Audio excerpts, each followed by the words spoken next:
4, 3, 2, 1. Today we're going to be finishing up the Gospel of John here in John chapter 21.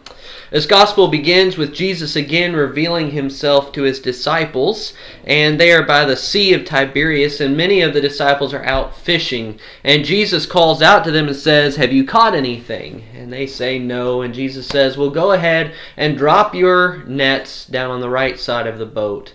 And they bring in a great haul. And one of the interesting things here is that as soon as Peter recognizes that Jesus is standing there on the shore, he throws himself into the sea in order to get to Jesus.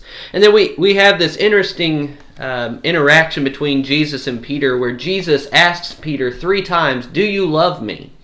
And of course Simon Peter says 3 times, "Yes, you know that I love you." And Jesus charges Peter with a job. And then the chapter ends with with another interaction between Jesus and Peter and the disciples, where Peter sees the disciple that Jesus loves following them. And he asks Jesus, "What about this man?" And Jesus says, "What is that to you? You follow me." And as the chapter ends in verse 25, the gospel writer says, "Now there are also many other things that Jesus did.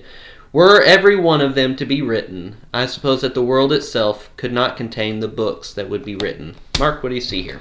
I want to focus on verses 15 through verse 19. The whole exchange, as Austin said, between Jesus and Peter, where Jesus kept asking, "Do you love me?" And Peter would say, "Well, I love you." And Jesus said, "Well, tend my sheep." There are 2 things brought out there. First of all, if Peter loved Jesus, he would feed the sheep of God.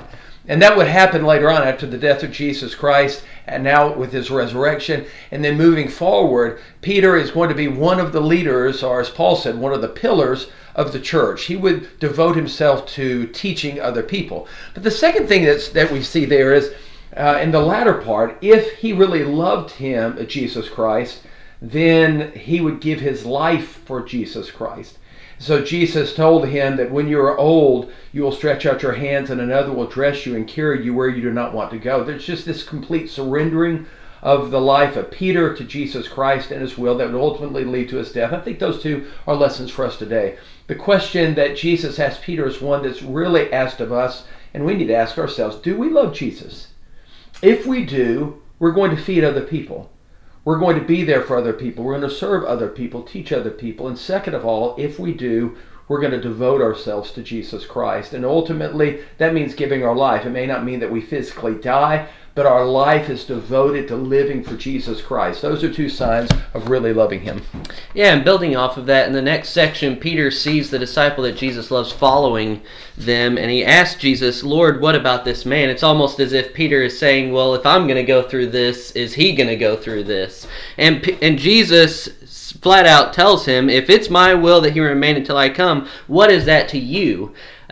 Jesus wants Peter to be concerned with bringing people in, not with what's going to happen to each of these other people. And Jesus says, you don't need to worry about that. What you need to do is follow me.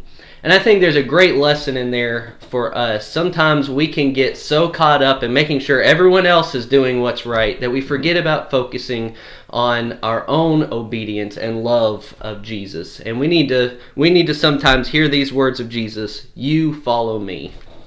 Well, we want to thank you for joining us today. We hope that these lessons help you in your walk with Jesus. If you have any thoughts or lessons from this chapter, we'd love to hear those from you. Go ahead and jot those down in the comments section, and we'd love to interact with you. We hope you all have a great day, and God